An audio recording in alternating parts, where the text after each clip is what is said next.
Hello, this is Bizarre. You're watching 10 ways to demotivate our tech employees. Today we are going to cover demotivation by IT policy. No one likes to be treated like a child or like a criminal. In an IT policy, both things come together, and this has so much potential to frustrate our employees and give so much material that this is going to be a very long episode. But before we start the blame game, let us take a step to the side and look at what we have. IT policy is a trade-off.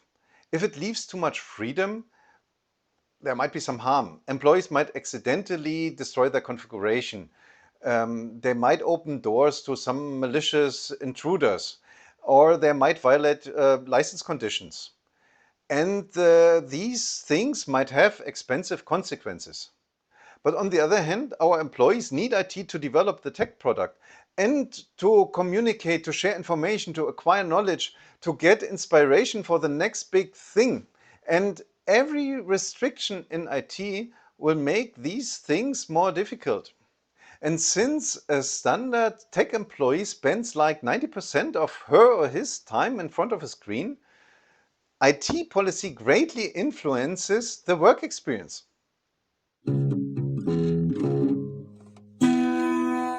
Our tech companies would not be tech companies if they didn't try to find technical solutions to handle threats to our IT infrastructure.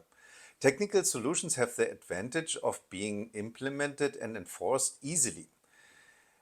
At the same time, our organization doesn't get much feedback on how this affects the work of our employees. One common pattern is to restrict access on the machines our employees use. They will not be able to run unapproved software, to change their configuration, to open certain web pages, or to copy data to external media. The problem of this approach is that most tech positions require exactly this on a daily basis. Of course, there are ways to enable legitimate usage. For instance, by requiring approval for certain actions and having an IT department which executes the dangerous stuff. Let us have a look at why this can be so frustrating. If approvers take things seriously, they will follow up and ask questions. And this causes delays which might add up to several days for very simple requests. And both the requesters and approvers, who might in some cases process dozens or up to hundreds of requests a day, will have less time to do their actual job. We should not forget that most of our tech employees know their machines very well. They know what they want to achieve, and they have solved IT problems for years. They deserve better than watching an IT colleague who is not familiar with this particular domain struggling for half an hour on a task they might be able to complete in 5 minutes. Some of our employees care about the look and feel of their work environments. For them, it's discouraging if they cannot delete a shortcut icon from their desktop or change the color scheme of their applications.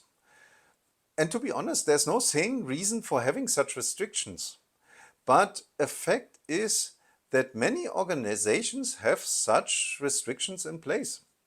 Another pattern is restricting communication. Many companies don't allow their employees to exchange files of certain types, mainly types associated to executable software. They scan emails or chats and just don't allow sending these kind of files as attachments. Unfortunately, though, these scans don't recognize self-made files. Many tech employees create software. And at this moment, I'm not talking about software products, I'm talking about software to automate daily tasks. And making it difficult to share the result of these activities needs a reason. And these scans create painful delays. Um, Once the scan is complete and an external web page has opened, most people will have forgotten what they wanted to do in the first place. There are other patterns of IT policy which contribute to the demotivation of employees. A good one is the regular, maybe even monthly password change with cryptic requirements, like you need at least 12 characters, but at most 20.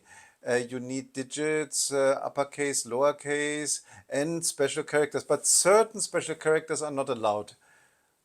But I would also like to mention frequent forced restarts of the laptop for maintenance or a lock screen in the middle of an important presentation. And last but not least, IT tickets closed without solution.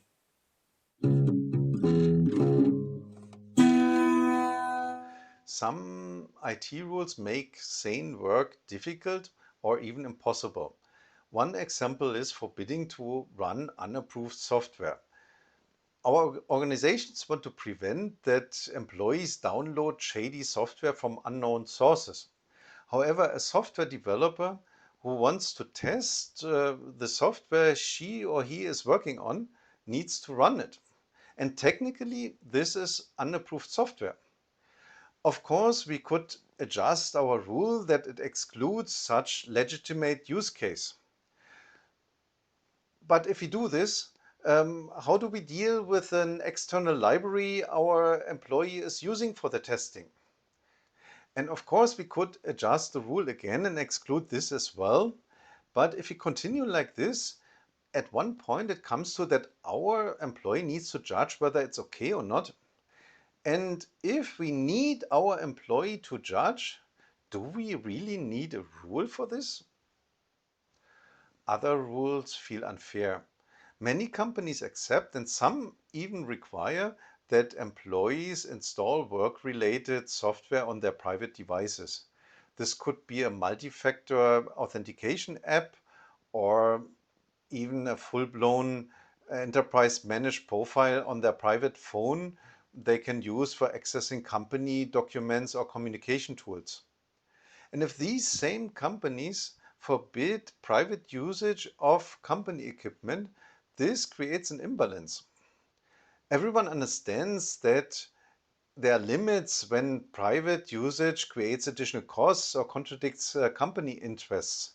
However, there are many mixed cases.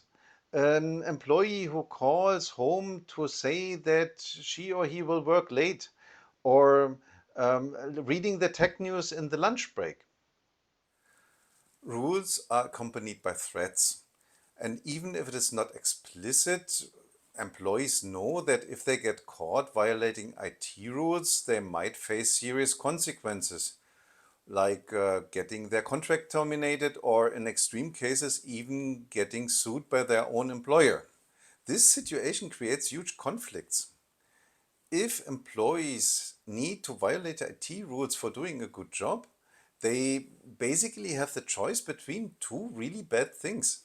And tech employees hate to do a bad job, so they violate IT rules. And this makes them vulnerable. Often our organizations have strict rules, but only enforce them in extreme cases. Many of our employees might not even be aware of that they violate some of the IT rules on a daily basis. And even if they do, they know that they get through with it. But this creates legal uncertainty for the employees.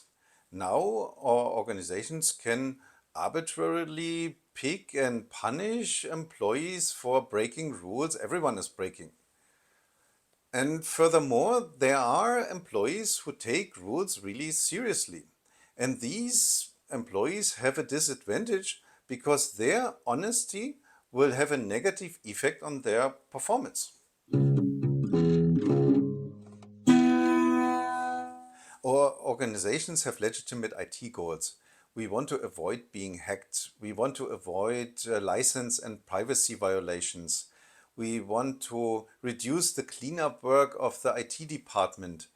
We want to protect our intellectual property. And there is a way to achieve all these goals without pressure or restrictions. And this is by making the employees understand.